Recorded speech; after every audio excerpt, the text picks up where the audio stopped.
Hey guys, welcome back. I'm Jason Sallier, and today we're setting up some squirrel snares.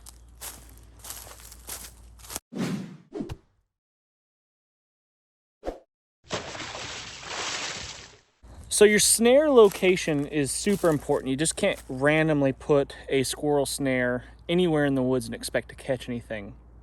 There's a couple different strategies. One, you can look for hardwood trees, nut-bearing trees like this oak here. This is a white oak. That's a big old white oak right there.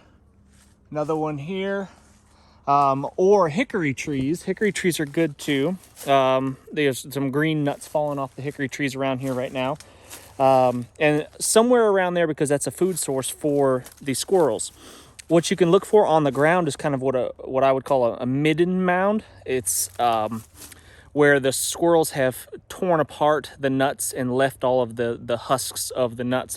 They'll do that in pine trees too, and big pine cones get into the pine nuts.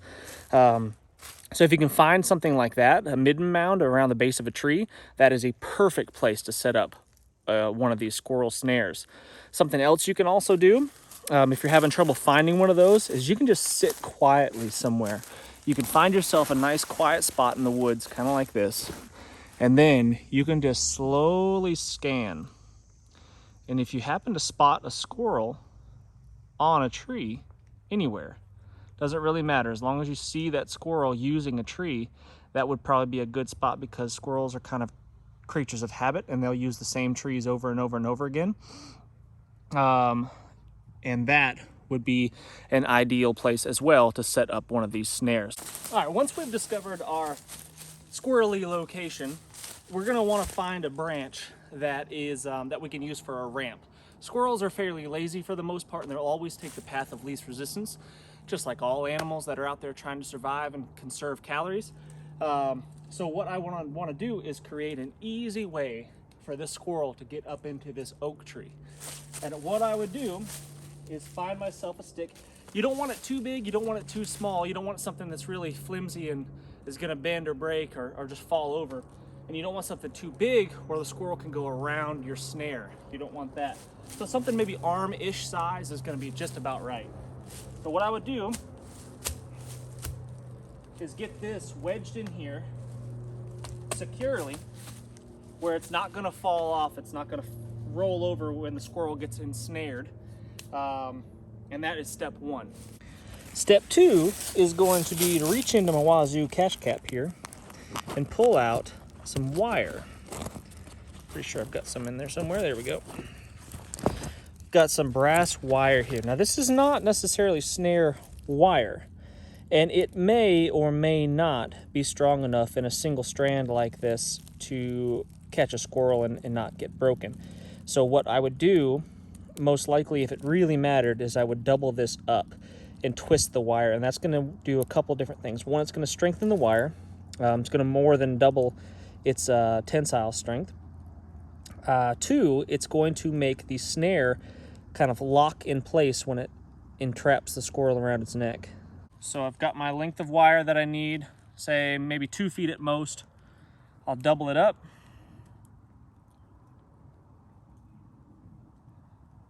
And then cut it. No kinks like this in the wire. I want to get rid of all that. Try to straighten it out as much as I can, smooth it out. And then I'll twist it together to give me a stronger snare. Definitely don't want to kink like that.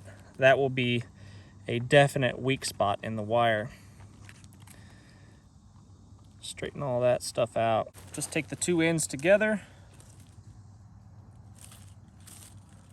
twist them up,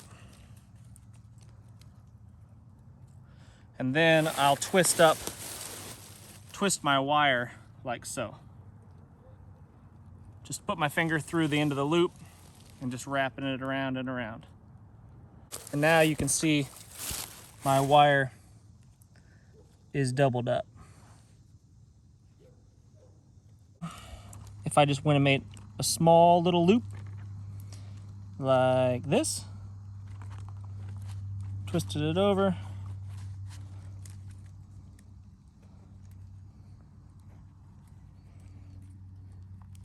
Now I've got a doubled up loop that's going to be much stronger, like that. Now what I'll do is I'll feed the main line there through, and that will create my snare. You want this to be fairly tight. I'm probably actually going to tighten that up just a little bit. You don't want too much slack in it because then it can come loose, but having it twisted like this actually prevents it in a little bit, not completely. It will prevent it from opening back up on you. It's got some friction there. You can see it kind of catching on some of those twists. It doesn't really want to slide as easily as if it was a single wire. The size of your snare is important for the quarry that you're going after. If I'm trying to catch a squirrel, you want to imagine a squirrel's head. How big is a squirrel's head? It's probably about like maybe that-ish, something like that. And I would need it to be able to freely pass through, but its body not. So we've got to make sure that it's about 3 fingers, from my experience. About a 3-finger wide snare is about right for a squirrely. So now what I want to do is I want to position my snare not too low on the log here, because if it's too low, what will happen is the squirrel will get caught in the snare and fall off of the log, and then he'll be able to touch the ground and be much more likely to get free. I want it somewhere in this middle section, not too close to the main tree trunk here, because again, he can get a hold of the tree and chances are he can most likely get free. So we don't want that. We want it somewhere in this middle section, right? So if I was to put a single snare, you could do multiples on the same tree, which is advised if you have the wire, but if not, a single one will work. So somewhere in the middle, right about here-ish, is where I want to put my snare. So with my wire, what I'll do is I'll take it around itself a couple times, like that. And then I'll put it through the middle.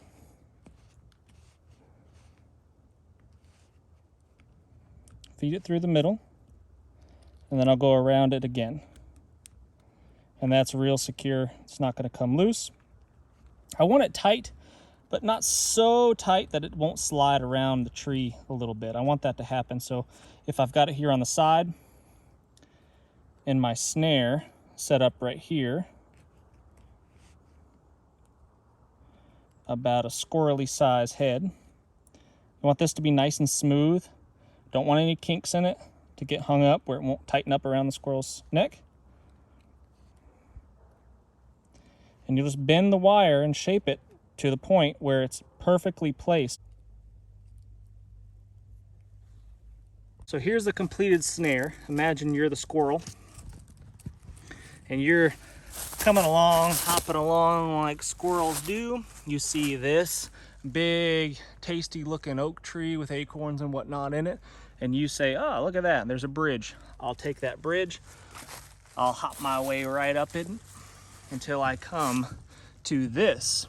I'll poke my little head through there and try to continue on, and then what happens is snagged, tightens around the neck, and then the squirrel will try to jump and fall to a point where it's dangling right here underneath the branch and can't get free. Its feet won't be able to touch the ground.